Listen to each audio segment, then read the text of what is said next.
여러분들의 빈손을 채워주시는 은혜, 외로운 여러분들의 인생길 옆에 계셔 동행하시는 은혜, 이 풍성한 은혜를 더 많이 누리는 우리 모두가 되기를 간절히 소망합니다. 믿음에 선포합니다. 나는 주 안에서 항상 행복합니다. 나는 주 안에서 반드시 승리합니다. 그렇게 될 줄로 믿습니다. 여러분들은 형통과 불통 중에서 뭐가 좋으십니까? 물어보는 사람이 바보죠. 형통함이 가장 좋을 것입니다. 근데 문제가 있을 수 있죠. 원인이 안 되는, 불통이 되는 원인이 어디 있을까? 많은 다양한 이유들이 있지만 그 원인이 나에게 있다는 점을 생각해 본다면 많은 원인 중에 하나가 안 되는 길을 선택하기 때문이 아닐까, 선택해서는 안 되는 길을 가기 때문이 아닐까, 그런 원인도 많이 있을 것입니다. 어떤 자녀는 부모에게 원망하는 말을 하기도 합니다.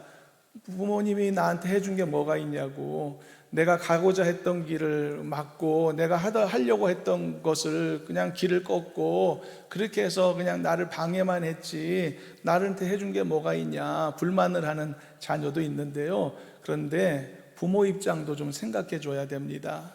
부모가 볼 때 안 되는 길을 가려고 하니까 막은 것도 있거든요. 그렇게 하면 안 되니까, 그 길은 가서는 안 되는 거니까, 안전하지 않으니까 그렇게 해서 저지하는 경우들도 많이 있거든요. 그 부모 사정도 생각해 봐야 되는 것입니다. 그래서 혹시 불통을 경험하는 삶이 많았다면 그 원인이 어디에 있는가? 나에게 있는 것이죠. 그래서 막힌 길을 선택하지 않아야 되는 것입니다. 어느 목적지를 가려고 하는데 중간에 공사 중 해서 못 가는 바리케이트가 쳐져 있는 길인데 굳이 그 길을 가겠다고 한다면 못 가는 것 아니겠습니까? 그게 불통이 아니겠습니까? 그러므로 갈 수 있는 길 안에 머물러야 되는 것입니다. 나를 목적지로 데려다 줄 수 있는 그 길 안에 적어도 머물러 있어야 되는 것입니다. 바로 그것이 형통의 지름길인 것이죠. 뚫려 있는 것이 길이니까요. 반드시 목적지까지 가는 것이죠. 오늘 말씀에서 결론적으로 함께 나눌 교훈이 바로 이와 같은 교훈이라는 것을 미리 말씀하면서 오늘 말씀을 시작하도록 하겠습니다. 오늘 말씀의 제목은 부르심입니다. 제가 8살 때, 초등학교 1학년 때, 정확히 8살 때 한 가지 에피소드가 기억나는 것이 있습니다. 학교에서 운동회를 앞두고서 반에서 릴레이 달리기 선수를, 대표 선수를 뽑게 되었는데요. 그래서 담임 선생님이 체육 시간에 다 운동장으로 아이들을 불러서 달리기를 시켰습니다. 그래서 제일 잘 뛰는 아이 4명을 이제 선발을 했는데요. 그리고 그 아이들을 이제 운동회 때까지 집중적으로 훈련시키기 위해서 며칠간만 방과 후에 남도록 했습니다. 그리고 선생님이 그 아이들에게만 특별히 집에서 점심 도시락을 싸우라고 시켰거든요. 저는 학교에 도시락을 싸간다, 이게 너무 신나서 어머니에게 말씀드렸고 다음날 도시락을 싸들고 학교에 가게 되었습니다. 그런데 제 기억은 거기에서 멈췄습니다. 그 이후에 어떤 일이 전개됐는지 안타깝지만 제 기억 속에 남아있는 게 없었거든요. 그런데 먼 훗날 20년쯤도 더 돼서 한 제가 30살쯤 됐을지도 모르겠습니다. 그때 그 부분에 이어진 이야기를 저희 어머니로부터 들을 수가 있었습니다. 그런데 약간 충격적이었습니다.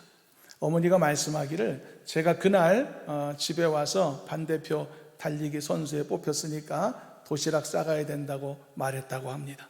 거기까지는 저의 기억하고 일치되죠. 그런데 그 다음날 제가 도시락 싸들고 학교에 갔었던 그날에 제 담임 선생님으로부터 전화가 왔었다고 합니다. 그건 제가 처음 듣는 이야기입니다. 제 기억에도 남겨지지 않은 것이니까. 내용이 뭐냐고 하니까 국진이가 반대표에서 아깝게 떨어졌다는 거예요. 그런데 오늘 자기가 대표 선수인 줄 알고 도시락 싸왔다는 거죠. 그래서 우리 어머니가 죄송하다고 그랬냐고 그렇게 얘기를 하셨다는 거예요. 저는 금시초문이거든요. 기억에도 없거든요. 제가 달리기 반대표로 뽑혔다라고 하는 사실은 제가 기억하고 그 외에는 기억이 안 납니다. 분명히 뽑혔는데. 그래서 제가 그 말을 듣고 깜짝 놀랐죠. 그러면서 내가 착각을 했었나? 아니면 내가 억지를 부렸던 것인가? 사람들이 자기가 원하는 것만 기억한다고 하더니 나도 그랬던 것인가? 뭐 이런 생각도 들고, 그래서 저 자신도 기억이 없어서 그 상황 판단을 저도 잘 못하겠더라고요. 근데 한 가지 사실은 분명합니다. 도시락 싸간다는 게 너무 신났던 기억은 있으니까요.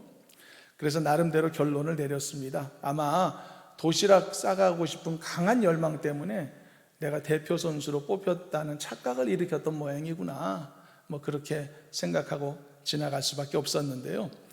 뽑히지 않았는데 도시락부터 쌌다, 김칫국부터 마셨다. 이게 참 웃픈 현실, 뭐 이런 것 아니겠습니까?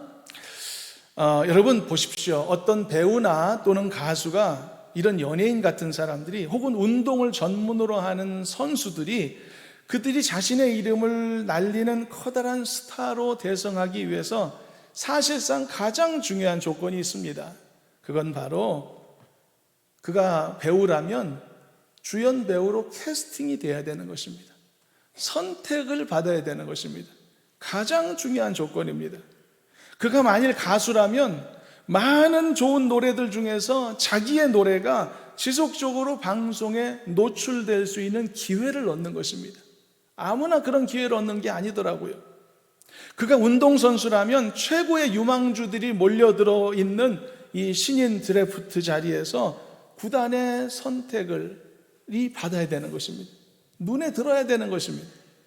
이게 없으면 절대 누구도 성공할 수가 없습니다. 한마디로 실력을 발휘할 수 있는 기회를 얻는 것이 중요하다는 것이죠.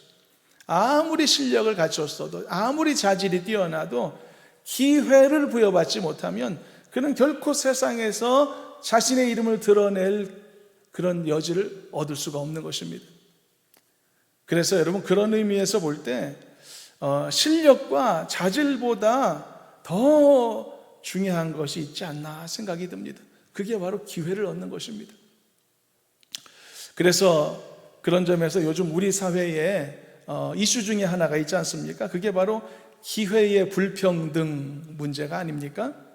지금도 많은 여러 모든 이 계층의 정치인들, 그 정치인들의 자제들이 예를 들어 취업 문제나 또는 진학 문제나 또는 병역 문제나 이런 문제에 있어서 부당한 기회들을 누려왔던 거 아니냐라고 하는 의구심을 국민들로부터 많이 받고 있지 않습니까?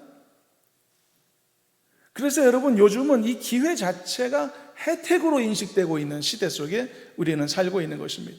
아무나 기회를 얻는 건 아니니까요. 그리고 실력 면에서 보면 누구도 다 실력, 나보다 더 뛰어난 사람도 얼마든지 많은 것이니까요. 우리나라도 여러분, 노래 잘하는 숨은 고수들이 얼마나 많은지, 실력으로 본다면 대스타 될 사람들이 수두룩합니다. 그러나 그들에게 없는 게 있죠. 그게 바로 캐스팅의 기회가 없는 것이죠. 오늘은 바로 이 캐스팅에 관해서 말씀을 나누려고 합니다. 바로 일과 사역에 관한 하나님의 캐스팅에 관한 것인데요. 세상에서도 여러분, 개인의 실력도 중요하고 능력도 중요하지만 기회를 부여받지 못하면 아무 소용없는 것처럼 하나님 앞에서도요, 개인의 능력도 중요하죠. 자질도 중요하죠. 그러나 하나님이 그 일을 위해 불러주심이 있어야만 비로소 그가 귀한 일과 사역과 어떤 일이든지 그 부르신 자리에서 쓰임받을 수 있다는 사실을 우리가 함께 나누어 보려고 하는 것입니다. 오늘 본문은 하나님께서 지시하신 대로 성막과 그 기구들이 제작되고 있는 상황을 서술한 내용 중의 일부입니다. 하나님께서 지시하신 성막과 모든 기구를 제작하는 것은 아주 거대한 프로젝트였습니다. 금, 은, 보석과 같은 가장 값비싼 자재들이 엄청나게 투입되는 그런 사역이었고요.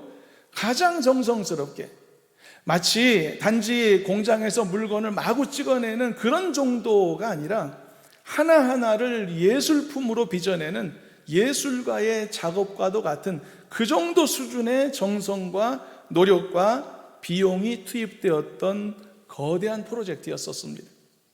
그렇다면 누가 이 중대한 일을 감당하였을까요?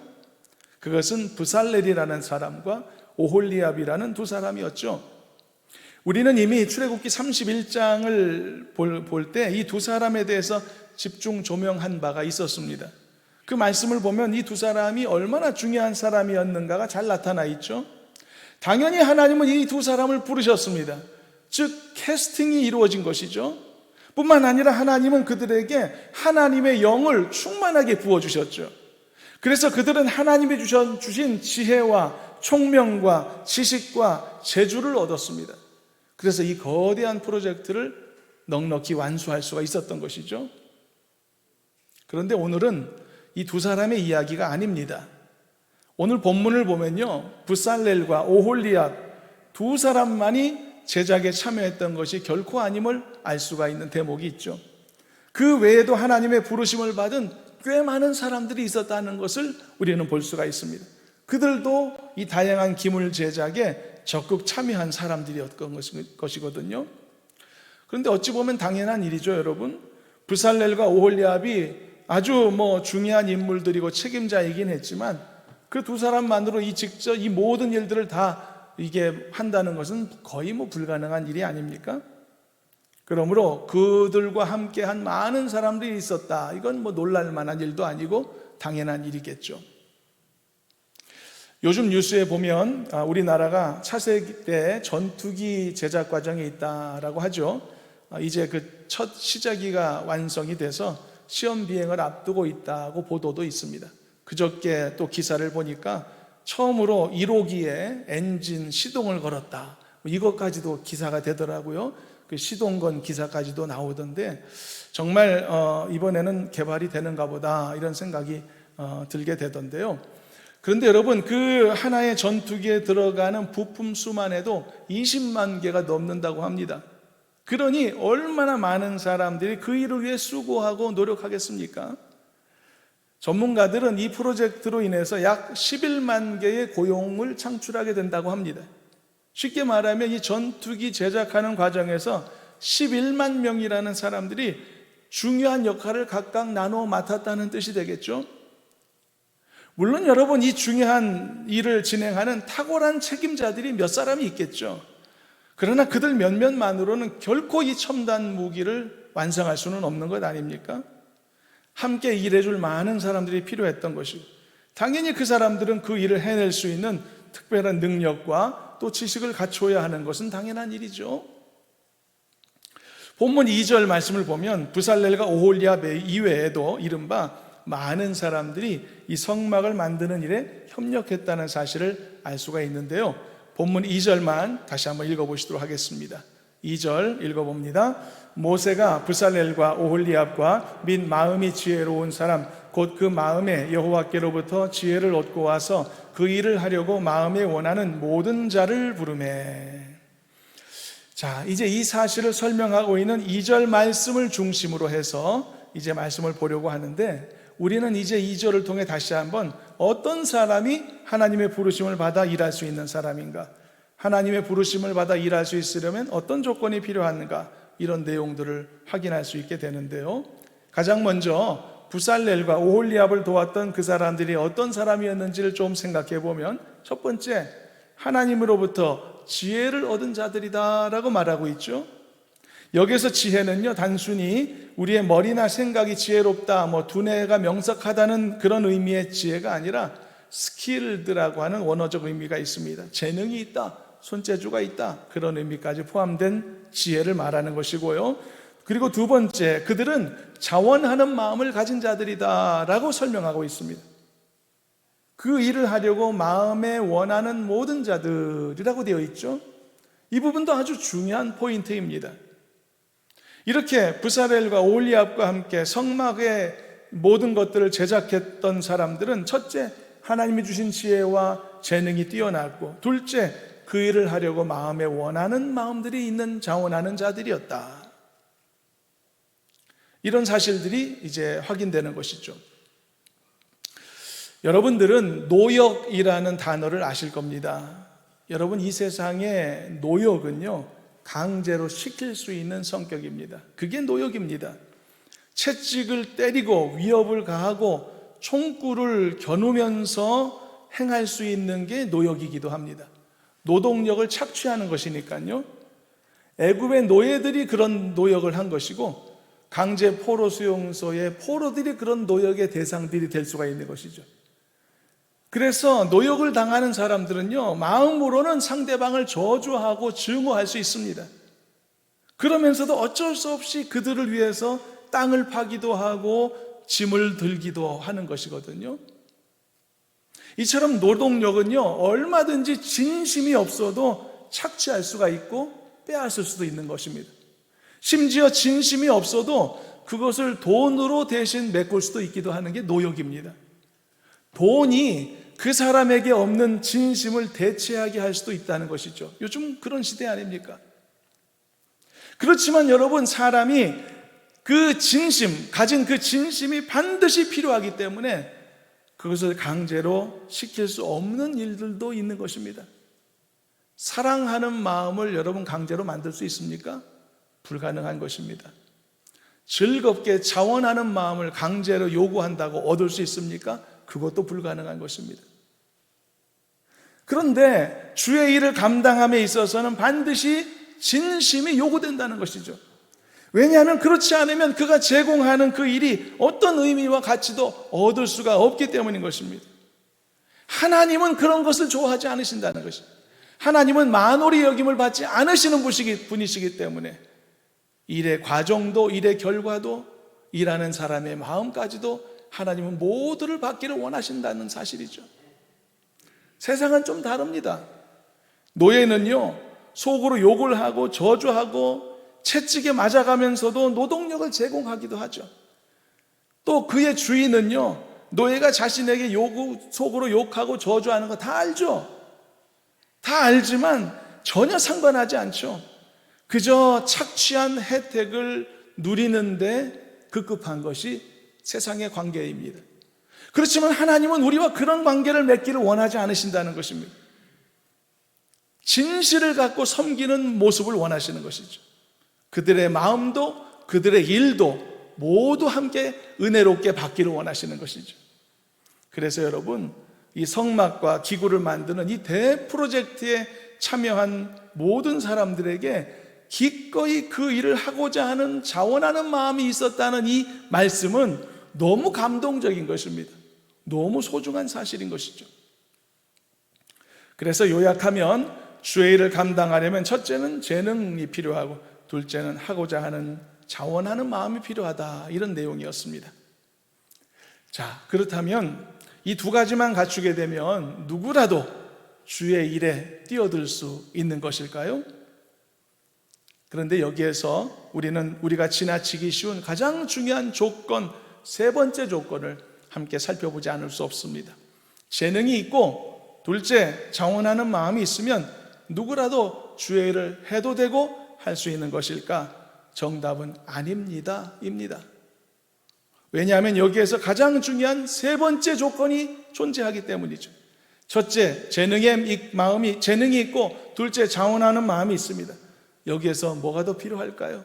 세 번째, 하나님의 부르심이 필요한 것입니다.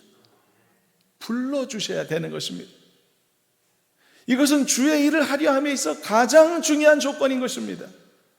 재능이 있다고 주의 일 하는 거 아닙니다. 또 너무 하고 싶다고 해서 할 수 있는 것도 아닙니다. 재능과 자원하는 마음 두 가지 갖추었다고 해서, 그렇지만 하나님이 부르시지 않는다면 그는 주의 일에 쓰임받을 수 없는 것입니다. 이것을 우리는 소명이라고 부릅니다. 콜링이라고 부릅니다. 말씀 서두에서 언급했듯이 재능이 차고 넘치는 수많은 배우나 가수, 지망생들 중에서 주연으로 캐스팅되는 것, 이것이 바로 하나님이 나를 부르시는 소명에 해당되는 부분인 것입니다. 여러분, 재능 있는 사람 얼마나 많습니까? 그리고 하고 싶어 안달나는 사람도 얼마나 많은데요. 그러나 그 많은 사람들 중에서 뽑힘받은 사람만이 발탁되는 것 아닙니까? 그건 누구나 주어지는 것은 아니죠. 그렇다면 이제 오늘 본문으로 다시 돌아가서 오늘 본문에서도 이 부르심과 또 소명, 이런 조건들이 충족되는 부분을 찾을 수 있을까요? 당연히 찾을 수 있습니다. 다시 한번 2절만 다시 읽어보시게 될 텐데요. 이 말씀을 잘 살펴보시면 우리가 앞에서 살펴보았던 세 가지 조건 다 차례로 언급되어 있는 것을 확인하실 수 있을 것입니다. 다시 한번 2절 함께 합독해 봅니다. 모세가 부사렐과 오홀리압과 및 마음이 지혜로운 사람 곧 그 마음에 여호와께로부터 지혜를 얻고 와서 그 일을 하려고 마음에 원하는 모든 자를 부르매. 말씀 중반부터 그 뒤를 한번 좀 보시면은 뭐라고 되어 있죠? 곧 그 마음에 여호와께로부터 지혜를 얻고 와서. 이게 무슨 부분일까요? 재능과 자질의 부분이죠. 또 그 일을 하려고 마음에 원하는 모든 자들, 이건 무슨 부분일까요? 자원하는 마음의 부분입니다. 그리고 맨 마지막에 뭐라고 되어 있죠? 부르매. 이게 바로 소명의 부분입니다. 하나님이 불러주셨다는 뜻이니까요. 그래서 여러분, 주님의 일을 감당함에 있어 가장 결정적이고 가장 최종적인 조건은 뭐냐? 바로 이 세 번째 조건이라는 말입니다. 부르심이 있어야 된다는 것입니다. 이 부르심이요, 너무나 강력하고 너무나 중대한 조건이기 때문에 심지어는요, 어떤 경우는 첫 번째 조건, 두 번째 조건이 다소 미흡한 경우가 있다고 할지라도 하나님께서 때로는 이런 부족한 사람을 강력한 부르심으로 불러 세우시는 경우들도 많이 발생하는 것입니다. 그런 경우에는 첫 번째, 두 번째 조건이 미흡한데도 하나님이 부르셨다는 그 부르심의 강력함 때문에 그 부족한 사람이, 그 연약한 사람이 얼마든지 귀한 하나님의 부르심의 목적을 충족시키는 귀한 일에 쓰임받는 사례들이 무수히 많이 있다는 것입니다. 지혜도 부족하고 하고자 하는 마음도 약한데 하나님이 그를 부르셨단 말입니다. 그 부르심에 순종하다 보니 어떤 일도 감당할 수 있는 불통이 아니라 형통이 이루어지더라는 이야기죠. 이런 사례를 우리가 주변에 많이 봅니다. 그러니까 이 세 번째 조건이 너무 강력하다, 너무 중요하다, 그런 말씀을 하는 것입니다. 여러분, 모세의 경우를 한번 생각해 보시면 어떨까요? 모세. 처음에 모세가 어땠죠? 모세 자신도 재능이 부족한 사람이고요, 자원하는 마음도 없었습니다. 솔직히 그는 말에 재능이 부족했잖아요. 그래서 내 말 어눌한데 내가 누구한테 어디 지도자로서 서겠으면 누구를 설득시키겠습니까? 스스로도 고백했지 않습니까? 재능이 없었습니다. 또 모세는 애굽으로 돌아가고 싶은 마음도 없었습니다. 나서기를 원하지 않았던 거죠. 그러니까 모세는 첫 번째 조건도 두 번째 조건도 아주 결핍사항이 큰 하자 많은 사람이었던 겁니다. 그런데 보십시오, 이 모세의 경우는 이 세 번째 조건이 너무 명백하고 너무 강력했던 것입니다. 떨게나무 불꽃 가운데서 하나님이 음성으로 나타나시고 거부할 수 없는 증거를 보여주시면서 애굽으로 가라고 명령하신 엄청난 부르심을 받았던 거죠. 그래서 모세는 그 부르심에 반드시 순종해야 했던 것이고, 뿐만 아니라 첫 번째, 두 번째 조건의 결핍과 많은 부족함이 있었음에도 불구하고 결국은 모세는 그 부르심을 성공적으로 완수할 수 있었다는 뜻입니다. 형통한 사역의 삶을 살았던 거죠. 그래서 여러분, 주의 일을 함에 있어 가장 중요한 조건은 반드시 무엇보다도 부르심에 있다. 여러분, 이 사실을 잊지 않았으면 좋겠습니다. 그래서 이것이 오늘 말씀의 제목인 것입니다. 때로는 지혜나 또는 재능의 기준으로 볼 때 어떤 사람은 참 그 주의 일을 해서는 안 될 것 같은 사람이 느껴지는 것 같기도 하고, 또 반대로 어떤 사람은 참 주의 일을 하면 좋겠다, 이런 생각이 들어가는 사람들도 있기도 하지 않습니까? 여러분들도 다 보는 눈들이 있으시니까. 예를 들어서 어떤 사람은 너무 목소리도 좋고 언변도 좋고 노래도 잘하고 인상도 좋고 심지어 경건하기까지 하고, 야, 저런 사람 목회자 되면 참 좋겠다. 그런데 여러분, 그것은 인간의 시각과 판단일 뿐인 것이죠. 사무엘도 그런 판단 때문에 다윗을 한 번에 못 받지 않습니까? 가장 중요한 것은 그 사람이 가진 재능이 아니라, 그 사람이 가진 자원하는 마음이 아니라, 심지어 그 사람이 밤낮으로 기도하고 금식하고 성경 보는 아주 경건한 사람이어서도 아니라는 것입니다. 여러분, 목회자보다도 더 경건한 권사님들, 장로님들이 얼마나 많은데요. 그러나 하나님의 부르심의 위치와 모양은 다들 각각 다르지 않습니까? 그러므로 가장 중요한 조건은 하나님이 그를 부르셨냐 하는 부분에 있는 것이죠. 하나님이 부르셨다면 해야 되는 것이고, 해도 되는 것이고, 하면 잘할 수 있는 것입니다. 바로 그게 부르심의 놀라운 그런 비밀이 아닙니까? 제가 모든 연예인들에 대해서 다 그렇게 생각하는 건 아닙니다. 미리 말씀드리는 것이고요. 이제 크리스찬 연예인들 중에서 방송 매체의 간증 프로그램에 출연하는 그런 사람들을 자주 볼 수 있는데요. 그런데 그런 연예인들의 간증이 은혜로운 경우도 있지만 어떤 경우에는 그런 자리에 출연이 아직은 좀 적합하지 않은 사례도 간혹 보여진다, 그렇게 느끼기도 합니다. 물론 이제 그분들은 연예인들이고 기본적으로 방송 매체에 아주 익숙한 사람들이기 때문에 그래서 웬만하면 말도 잘하고요. 그리고 방송에 대한 이해도도 아주 높기 때문에 프로그램이 요구하는 것을 잘 이끌어내기도 합니다. 그런 기술은 넘치죠. 웬만하면 실패하지 않는 게스트가 되는 것이죠. 한마디로 재능에는 문제가 하나도 없는 것입니다. 그런데 과연 그분들이 전부 다 많은 사람들이 시청하는 방송 매체에 나와서 자신의 신앙을 드러내고 증거하는 간증자로서 충분히 준비되고 그리고 자격을 갖추었을까라는 질문에는 의문부호가 생기는 그런 사례도 간혹 없지 않다는 것을 말씀하는 것입니다. 저는 일부 사례를 말하는 겁니다. 일단 방송의 생리에도 익숙하고 말로써 사람을 웃기기도 하고 울릴 수도 있는 재능까지 뛰어나고, 게다가 어느 정도 교회 생활을 한다 이렇게 주변에 알려져 있는 크리스찬의 경우라면 당연히 이곳저곳에서 섭외를 받게 되어 있겠죠.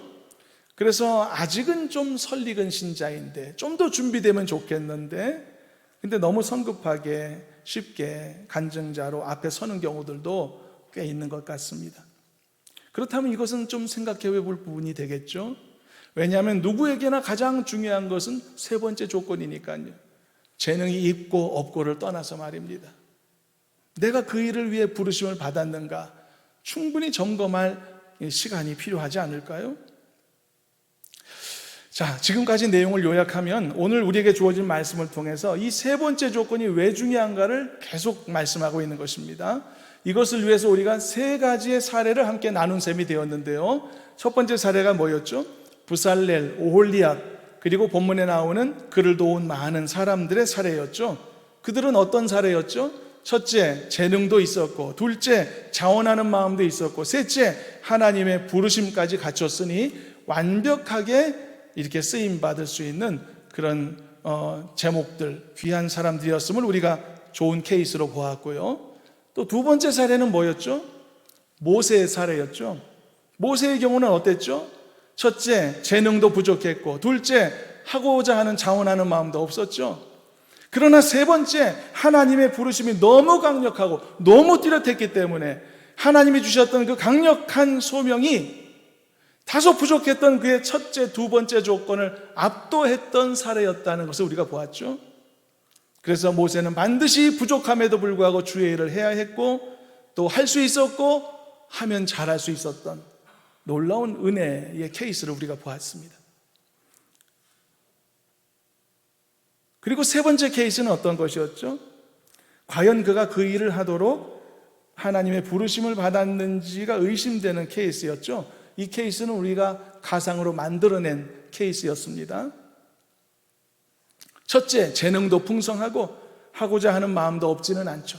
불러주면 기꺼이 가죠. 그러나 아무리 그 일을 하고 싶다 하고 또 그 일에 재능이 있더라도 해당되지 않는 경우도 있을 수 있다. 만일 부르심이 확실치 않았다면입니다. 그러므로 결론적으로 가장 중요한 조건은 뭐냐? 세 번째 조건이다. 부르심의 조건이라는 것입니다. 이것이 오늘 말씀의 결론입니다. 그렇다면 이제 우리가 마지막으로 이 말씀을 우리 자신들에게 적용하고 이 시간을 마무리해야 될 텐데요. 이제는 이 말씀의 각자에 대한 적용을 이것만큼은 지금까지는 우리가 사실은 좀 약간 부정적이고 좀 비관적인 방향에서 접근을 했습니다만 이제는 조금 방향을 달리해서 얼마든지 가능한 긍정적인 접근 방식으로 말씀의 적용을 함께 나누도록 하겠습니다. 바로 우리를 향한 이 말씀의 적용은 이런 것입니다. 이제 이 교훈을 반대적으로 우리가 적용한다면 이런 것이죠. 하나님이 만일 불러주셨다면 부족한 점, 모자란 점이 나에게 있다 하더라도 반드시 나는 그 일을 할 수 있으며 반드시 나는 그 일을 해내게 된다는 교훈과 도전입니다. 이 도전과 이 교훈을 기쁘게 받는 우리가 되었으면 참 좋겠습니다. 왜냐하면 우리는 다 부르심을 받은 사람들이기 때문입니다. 우리는 다 불러서 이 자리에 온 사람들이기 때문입니다. 여러분들이 선택한 길이 아닙니다.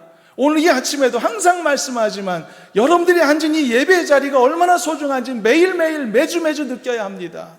매주 알아야 합니다. 여러분들이 이 자리에서 예배자로 부르심을 받았다면 여러분들은 예배할 수 있는 사람이 된 것입니다. 얼마든지 예배 드릴 수 있는 것입니다.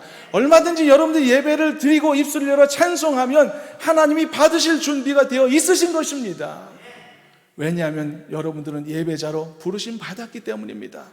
이 사실이 이 모든 것을 얼마든지 설명해 줄 수 있고 얼마든지 확신시켜 줄 수 있다는 사실입니다. 여러분들이 기도할 수 있는 기도의 자리로 부르심 받았습니까? 여러분들이 입술을 열어 기도할 수 있다라고 한 사실은 그렇다면 하나님께서 여러분들의 기도를 얼마든지 들으시고 응답하실 준비가 되어 있으시다는 뜻과 같은 것입니다. 여러분들은 기도자로 부름받았기 때문이죠. 여러분들이 기도할 수 있는 사람이 되어 있기 때문이죠. 그러므로 여러분 이 사실을 잊지 말자는 것입니다. 이것이 우리가 이 말씀을 통해서 함께 나누고 싶은 긍정적인 방향의 말씀의 도전인 것입니다. 여러분들은 적어도 그리스도인으로서 부름받았지 않습니까? 여러분들은 적어도 교회에서 한 사람의 직분자로 부르심을 받았거든요. 그리고 사회에서는 여러분 직장인으로 또는 사업가로 학생으로 여러분들의 위치, 여러분들의 자기 자리매김을 하고 있지 않습니까? 다 부르심입니다. 그리고 여러분들의 가정에서는요, 부모로, 자식으로, 아내로, 남편으로 여러분들은 각자 부르심 받은 사람들입니다. 이렇게 여러분들이 부르심을 받았기 때문에 반드시 해낼 수 있다라고 하는 것을 확신해야 된다는 이야기인 것입니다.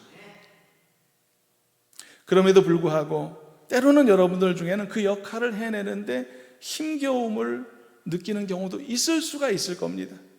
여러분들 중에는 예를 들어 이 세상에서 단지 그리스도인이라고 하는 그 이름을 갖고 살아가는 일에서조차도 스스로 생각해도 다소 부족한 면이 많다는 느낌을 갖는 분들도 있을 것입니다.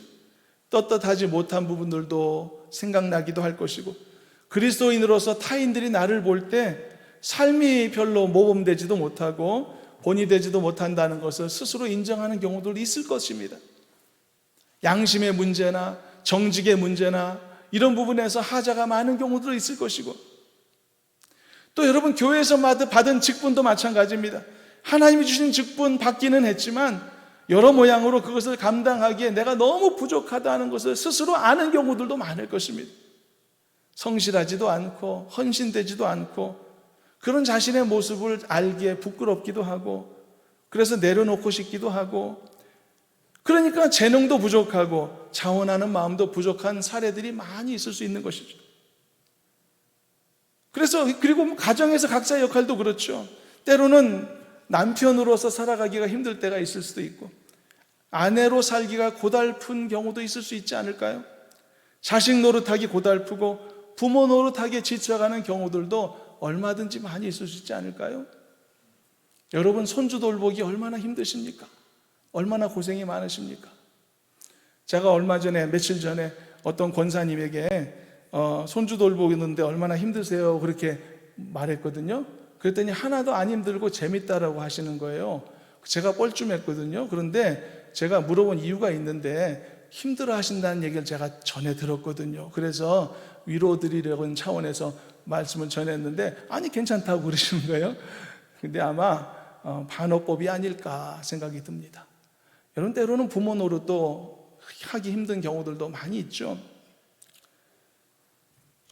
이런 부족함들이 우리에게 분명히 존재하기도 할 것입니다. 사회에서도 직장 생활하기 힘든 경우들도 있죠.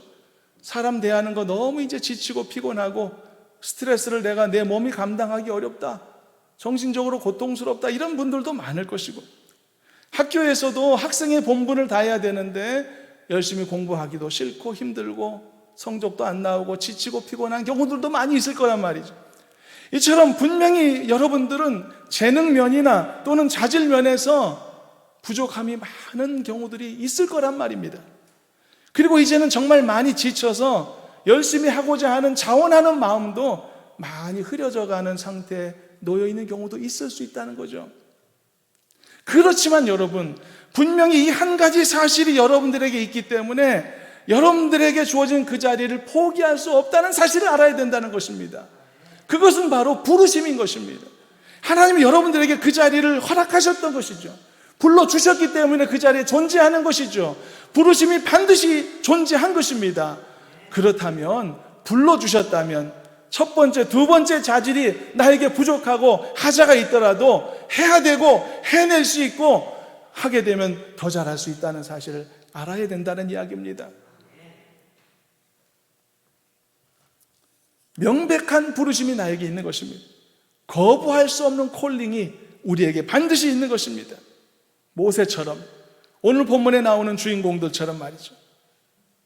그래서 이 한 가지 사실 때문에 나는 어떤 상황 속에서도 이 부르심을 감당할 수 있고 감당해야 되고 그리고 감당하여 승리할 수 있음을 항상 고백하는 우리가 되어야 할 줄로 믿습니다. 그래서 세상 앞에선 한 사람의 그리스도인으로서도 마찬가지고 한 사람의 생활인으로서도 그렇고 교회 앞에서는 한 사람의 직분자로서도 그렇고요. 그리고 나의 가정과 가족들 앞에선 한 사람의 아내, 남편, 부모, 자녀로도 그렇고요. 하나님이 나를 그 자리로 확실히 부르셨다는 사실이 분명하기 때문에 우리의 역할을 잘 해낼 수 있다. 믿음 안에서 넉넉히 감당할 수 있다 라고 하는 사실, 여러분 입술의 고백부터 먼저 나오는 우리가 되었으면 좋겠습니다. 그게 바로 믿음의 선포가 아니겠습니까? 나는 주 안에서 반드시 승리할 줄로 믿으시길 바랍니다. 나는 반드시 내 부르심을 충분히 이루고 넉넉히 이루어서 하나님 앞에 영광 돌리는 성도가 될 줄로 믿으시기를 바랍니다. 말씀을 정리합니다. 그래서 이 콜링, 이 부르심이 우리에게 분명하다, 너무나 확실하다라고 하는 사실을 반드시 기억하셔서 하나님의 불러주심에 따라 세상 속에서는 좋은 그리스도인으로서 성공적인 삶을 잘 살아가시기를 바라고, 교회 안에서는 좋은 직분자로서 몸된 교회를 세워가는 일에 귀한 헌신이 있으시기를 바라고, 가정에서는 좋은 아내, 좋은 남편, 좋은 부모와 자녀들로서 아름답고 활악한 가정을 세워가는 풍성한 하나님의 축복이 있기를 주님의 이름으로 축원합니다. 사랑의 하나님, 감사합니다. 우리를 불러주셨다는 사실을 다시 한번 확인할 수 있는 은혜를 주신 것을 감사합니다. 때로는 우리 안에 부족함이 있고 우리의 마음이 흔들리고 연약함이 있을지라도 하나님이 나를 불러 세우셨다는 사실을 기억하고 잊지 않게 하여 주셔서 우리의 소명을 온전히 이루는 지혜롭고 그리고 단단한 믿음의 소유자들로 삼아 주시옵소서.